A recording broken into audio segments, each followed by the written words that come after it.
Here's a headline you won't read every day in Iceland. Iceland police shoot man dead. In fact, that's the first time the headline has been written since Iceland became a republic in 1944.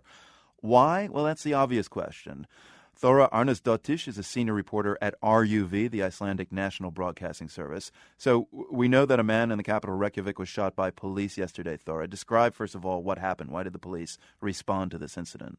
Well, as it turns out, this man, a 59-year-old, had severe psychiatric problems for many years. He had been in and out of hospitals, he had paranoia, and the neighbors started hearing shots and obviously called the police, which arrived.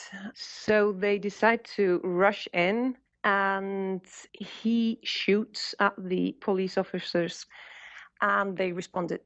I guess the investigation must now be looking at this 59-year-old victim as well as the policemen looking into their own ranks and what they did. Definitely. The nation was in shock. This does not happen in our country. I mean, everyone had their phones up and they were recording, they were shouting, screaming, and every other person would say, this is like an American film. What is going on? An American film? An American film, exactly, yes. I got to say, you sound pretty shook up yourself, Þóra, and you're a reporter. Absolutely. Also because, I mean, there are a lot of questions still. Why didn't they try to negotiate? Why didn't they call someone from his family just to know who is this? Why is he acting like this?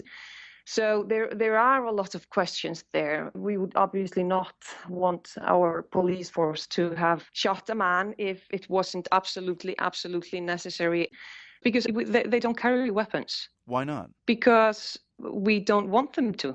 The nation doesn't want our police force to carry weapons. It's threatening. It's dangerous. That's just how it is. But obviously, we must be ready to face difficult situations. So there is a special force that can be called upon when something happens, but it has never, ever come to this. One interesting thing, Þóra, is that Iceland ranks per capita for gun possession 15th in the world. So what is going on there that there are a lot of guns, but violent crime is low?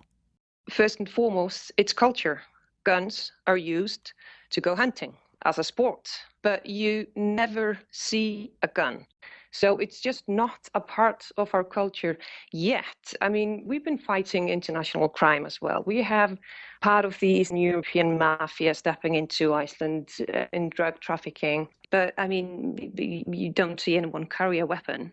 Þóra, you said earlier just how shocked the nation of Iceland is by this incident yesterday. One thing that struck a lot of people here is that police, they actually apologized to the man's family. How are police themselves dealing with this? They're getting counseling, and I think actually it's respectful of the police to apologize to the victim's family, because obviously they're sorry. No one wants to take another person's life. Not when you're a policeman and not in any other circumstances. I mean, the fact that the neighbors next to this man, this victim yesterday, were saying, wow, this is like an American movie. Is there a feeling in Iceland that this peace that you've been living through is about to change?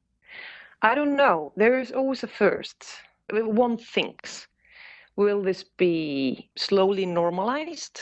I really hope that it won't. A part of the great thing about living in this country is that you can enter parliament, and the only thing that they ask you to do is to turn off your phone so you won't disturb the parliamentarians while they're talking. I mean, we do not have armed guards following our prime minister or president. That's a part of the great thing of living in a peaceful society. We do not want to change that. Þóra Arnarsdóttir, senior reporter at the Icelandic National Broadcasting Service, RUV. Thanks very much for talking to us. Thank you, Marco.